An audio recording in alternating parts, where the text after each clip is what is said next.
it's Sarah the Rebel of Nerdy But Flirty, and I want to talk to you about Captain America: Winter Soldier.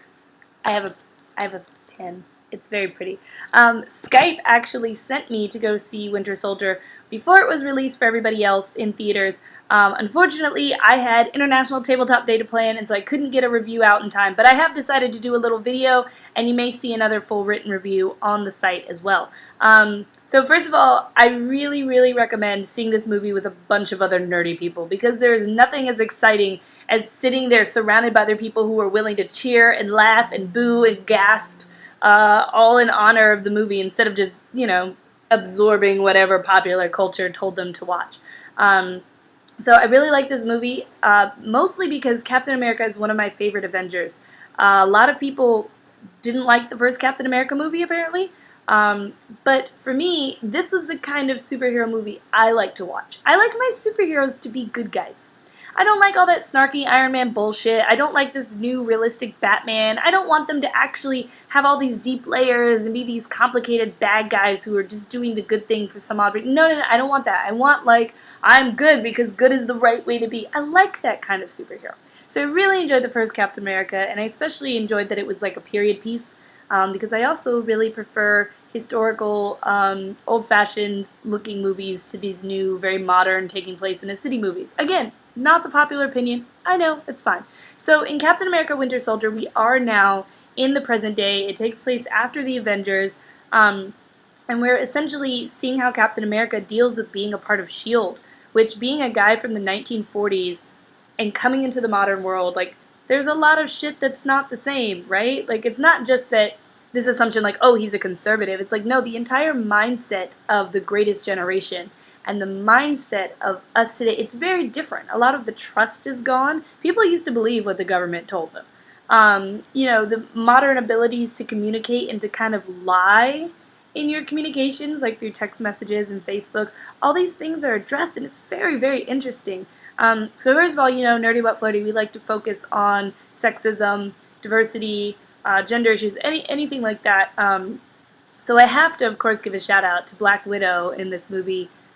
Her character, it's so nuanced. She's not eye candy. She's not a femme fatale. She is a character, and she has flaws and all, and it's so interesting to see those flaws against Captain America and his own set of flaws.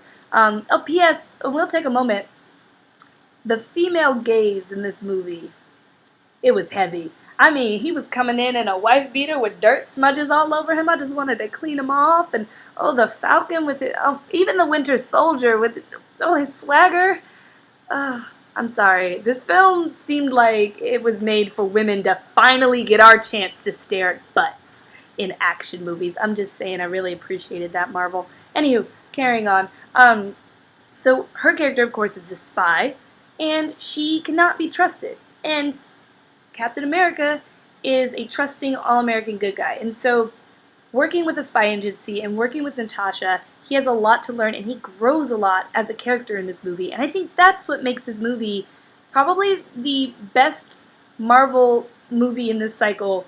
Second only to Avengers, and Avengers only wins because it has Thor.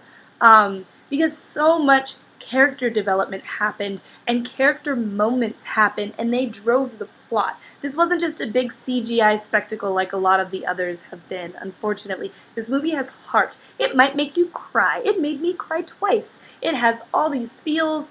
It's just a phenomenal movie. I can't talk enough about how much I liked the movie, how much I liked the characters in the movie, even the characters that I hated. I liked that I hated them. So kudos, all of that done really well.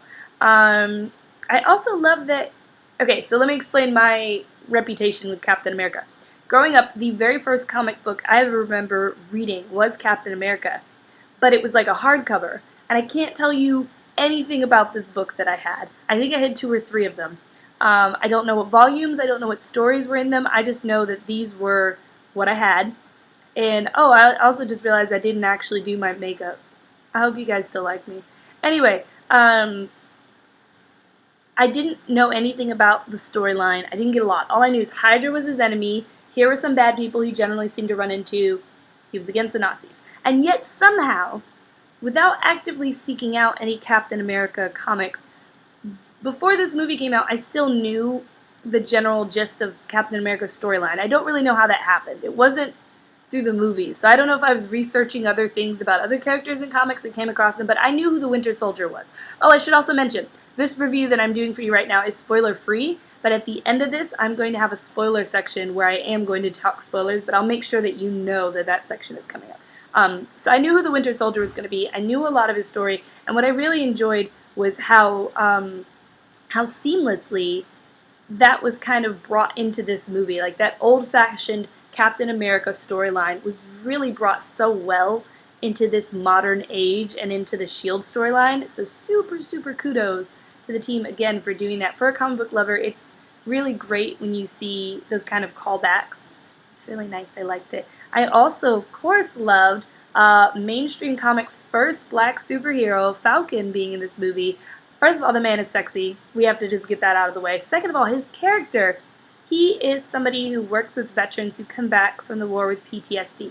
Such a current topic that we need to talk about. The fact that a mental disability or illness was something that was brought to the forefront in this big movie was just very interesting to me. I'm a military brat. I come from a family.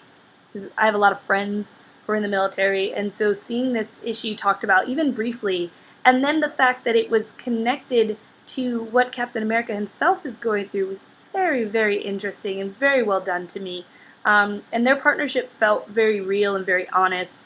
You know, two soldiers who were just like, we need each other right now. We're going to help each other.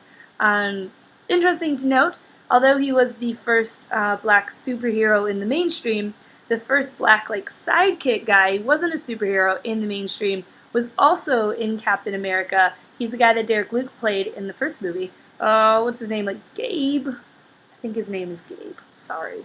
I don't remember his name. And yes, this comes before Storm. And Black Panther doesn't count because Black Panther is African, not African American. So I guess I should have said African American instead of black. So we're going to count Black Panther as first. But the first African American superhero was Falcon. Anyway, so let's see. Is that everything I wanted to talk about that wasn't a spoiler?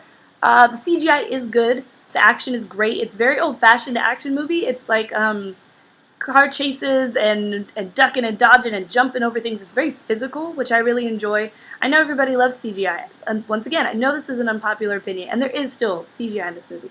But I really like when actors interact with other actors and with physical environments. It seems to lend a lot more realness, I guess, which makes perfect sense to the movie. So I really enjoyed the action scenes. They were fun. They were quick.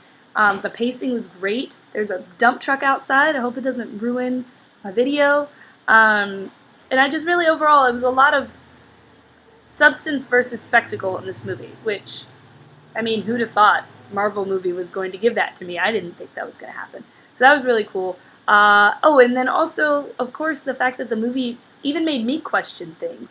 That's kind of awesome that in a modern comic book movie I would be made to question things about how we're living right now.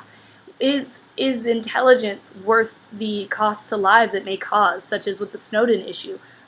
Should we be stopping terrorists before they start, which is an issue that's brought up a lot in sci-fi. So a lot of really cool questions about the nature of good versus evil, how to know when someone's telling the truth versus liars, whether or not a liar is necessarily a bad person, lots of good stuff.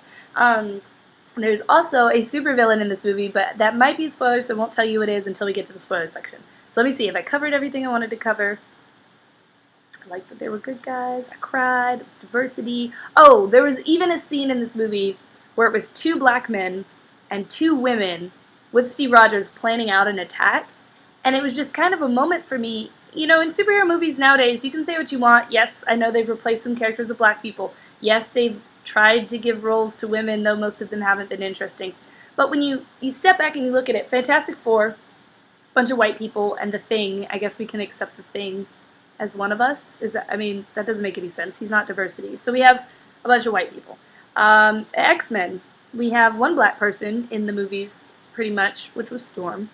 And then in the newer movies, we had Darwin, who died, and then that other girl, I can't even remember her name, Butterfly Wings, who of course turned evil.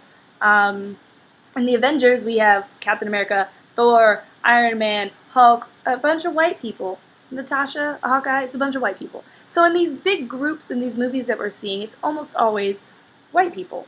So it is very nice to see diversity. No offense to white people, because we like you. But it is nice also to see heroes that we can relate to. I mean, where's my biracial girl? I guess she's in there somewhere. I'll find her eventually.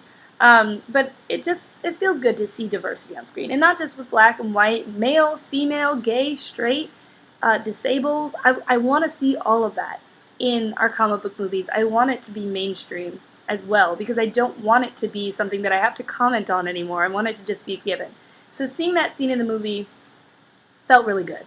It was like, look at what I'm seeing right now. In fact, and I wasn't the only one who felt that way, because my friend actually spoiled the movie for quite a few people talking about that scene on his Facebook, and people were mad, and he was like, I don't even care, I'm just so happy right now. So kudos again to Marvel. That was a very nice moment to see. Alright, so now, I am about to talk about, I guess before I say spoilers, I should tell you overall, I think you get the gist that I really like this movie, but if I do a written review, this movie is going to get an A. Really because it was a well-rounded movie. It had everything that I wanted. It had action, it had character building, it had world building, it had an excellent plot, and it had interesting, realistic things moving that plot. And overall, it was very substance over style, and the style was still good. So, A++. You did a good job, Marvel. Now, okay, I'm going into my zone of spoilers. I will be talking about things about comics versus the movie, things that happen in the movie, stuff like that. So, if you don't want to be spoiled, stop watching right here. Please like and subscribe. Check all my jank out. It's good. Nerdy but flirty. We're all right. www.nerdybutflirty.com. You should come read our articles. We're friendly people. And after you watch Captain America, come back and watch this part of the video so we can talk spoilers, because it's fun and interesting. Alright, spoiler time. Don't say I didn't warn you. Okay, so, first of all, my favorite thing that happened in this movie was when the older woman started kicking everybody's ass. Got very excited. The entire theater was just like, yes! Like, we got hype. The whole theater got hype. And then she hit the button, took off her whatever mask or digital mask, whatever we want to call that, and was Natasha. And you could visibly hear everyone in the movie theater deflating, like, oh, we really wanted that old woman to be kicking everybody's ass. Marvel, that was your one misstep in this whole movie. Well, we're going to give you 1.5. It was one of your major missteps in this whole movie.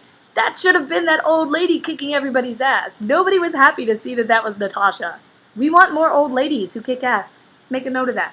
Another thing that I feel was a little bit of a, I wish you hadn't done that, is, okay, this is spoiler zone. Bucky is the Winter Soldier.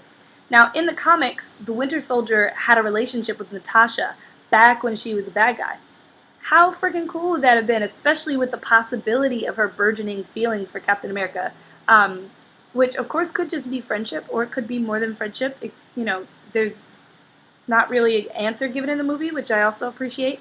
But how cool would it have been, so not only does my best friend come back, but the girl that I might be falling for a little bit used to bang him. Blah! I guess I can also understand why they wouldn't have had it that way. No, I don't feel like she would have been able to figure out it was Bucky. I feel like there's no reason. There's no reason they couldn't have had that in there. The story they give for why Natasha knows who he is also a little weak, because, like, even Captain America calls her out on it. He's like, oh yeah, I bet you look terrible in bikinis.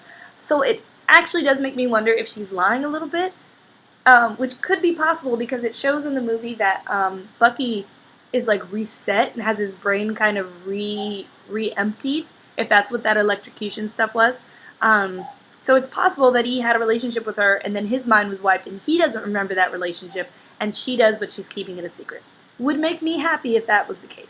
But if we're taking it at face value, they completely did away with that part of their interactions together. Made me a little sad. I like a little bit of a soap opera drama in my comics. I think we all do, just like in wrestling. You know, you gotta have a little bit of soap opera in your action. Another spoiler, of course, is Nick Fury being dead but then being brought back to life. Again, continuing my little bit of a problem with Marvel.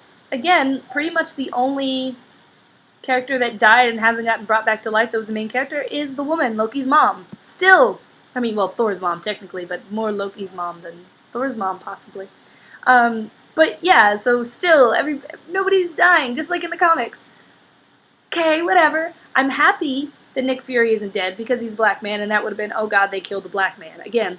But it was also a little sad that he was brought back to life because now I'm never going to trust anybody dying. I mean, Coulson was brought back to life for S.H.I.E.L.D. I mean, it doesn't make a whole lot of sense to even be worried about somebody dying anymore if they're just going to keep coming back to life.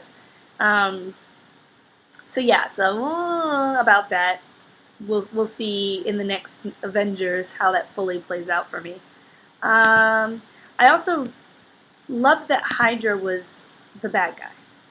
And I didn't know whether or not to say this outright in the non-spoiler section or not, but Hydra is who Captain America fights. And the way they found a way to put that into the movie and to still have Hydra and it seemed totally believable and logical, loved that. It was awesome. I think that was all that I wanted to talk about that was in the spoilers. But yeah, so talk to me. Let me know how you felt if you've read the old comics first and then watched this movie, or if you haven't read any of them, but if this made you interested in reading the comics, or if you just want to talk about the movie, let's talk about it. Again, shout out to Skype for letting this happen. And again, there should be a written normal review on my website as well, probably. Anyway, I hope you guys get to see the movie and you enjoyed it. And thanks for listening to me ramble for 15 minutes. Bye.